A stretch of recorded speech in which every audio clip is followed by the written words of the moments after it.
Hello.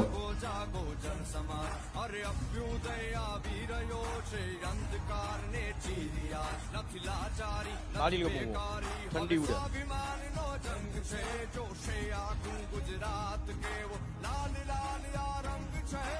મિત્રો, આપણો સમાજ એવો છે જે આટલી અડધી રાતે પણ આટલી બહોળી સમાજ સંખ્યામાં ઉપસ્થિત છે. એટલે ખરેખર અલ્પેશભાઈએ જે આપણા સમાજ માટે કર્યું છે ને વર્ષોથી આપણા સમાજની સેવા કરી છે, એટલે ખૂબ ખૂબ અભિનંદન સાહેબ. એમને ફોન કર્યો તો હું લગ્નમાં બીજી હતો એટલે વાત નથી થઈ, પણ મેં એમને કીધું હતું કે હું ચોક્કસ આવી જઈશ. અને આજે લગ્નનો પ્રોગ્રામ હતો મારો અહીંયા સાણંદ જોડે, પણ એ લોકોને મેં રિક્વેસ્ટ કરી કે ભાઈ અમારા સમાજનું આવડું મોટું સંમેલન છે એટલે તમારે મને વહેલો ફ્રી કરવો પડશે.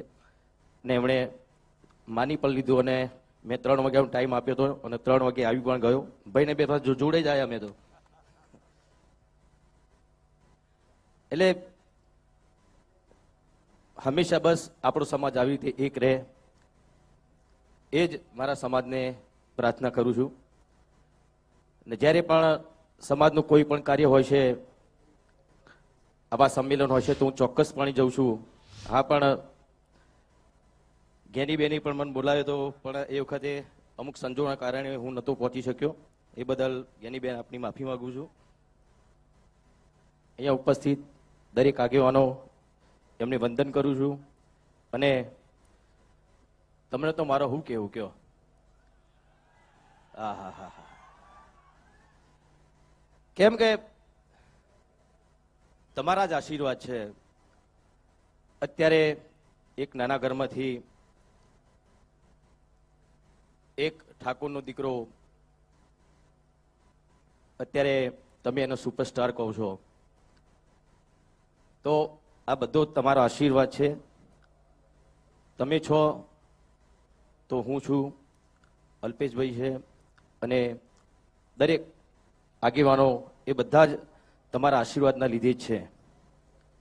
અને આવા નવા આશીર્વાદ હંમેશા સમાજના જે સારા કાર્યો કરતા હોય એમના એ આગેવાનો ઉપર રાખજો.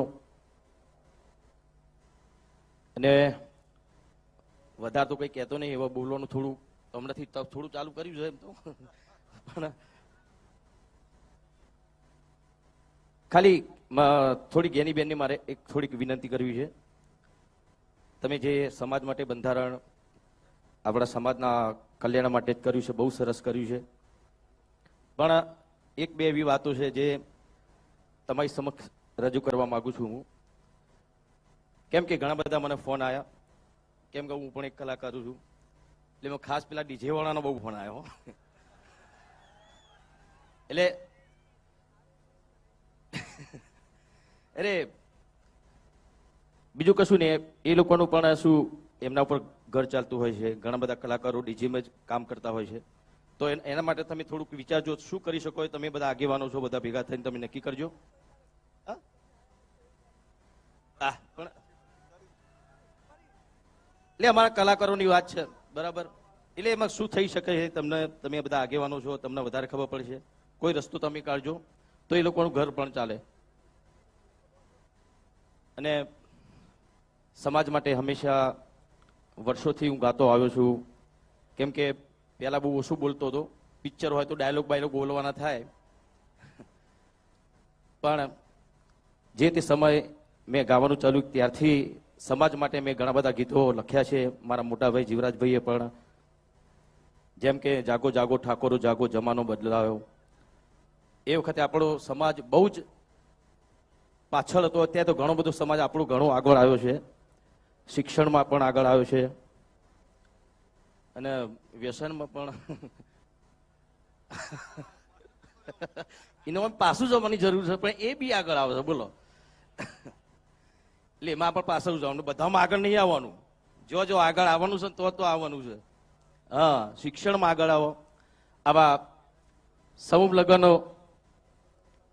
એમાં જોડાઓ. બાળ લગ્નના કુરિવાજો છોડો.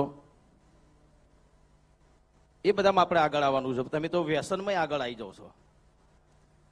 એટલે એવું નહીં, બીજા સમાજના બી વ્યસન કરતા જ હોય છે, પણ આપણો સમાજ સૌથી વધારે પાછળ રહ્યો હોય તો એનું કારણ વ્યસન જ છે. અને વ્યસનના કારણે આપણો સમાજ ભણી ના શક્યો, અને ના ભણી શક્યો એટલે વ્યસનમાં ચડી ગયો. એટલે બસ એટલી જ વિનંતી કરું છું કે વ્યસનોથી દૂર રહો, શિક્ષણ અપનાવો. આ સુંદર મજાનું પગલું અલ્પેશભાઈ આપણા માટે જ, આપણા યુવાન મિત્રો માટે જ કર્યું છે. હા હા, ચલો એક બે લાઈન, કેમ કે ઘણા બધા આગેવાનો છે. હો હે જાગો જાગો ઠાકોર હો જાગો, જમાનો બદલાયો. હો તમે દારૂના વ્યસન છોડો, જમાનો બદલાયો. બાળ લગ્ન ના કુરિવાજ છોડો, જમાનો બદલાયો.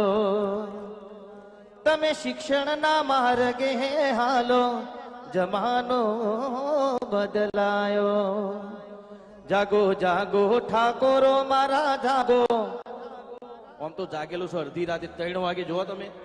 હા, ઓમ જાગેલો છો, પણ ઓમ શીખ અમુક ટાઈમે શું થઈ જાય ખબર નહીં પડતી. એટલે આવા જાગૃત રહો.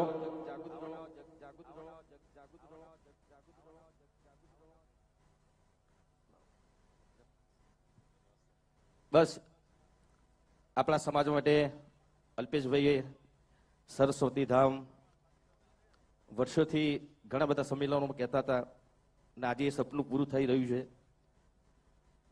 પણ પછી આપણું સંકુલ બને એટલે જજો પાછા, ને કે પછી ભાડાને આપી દેવાનું થાય.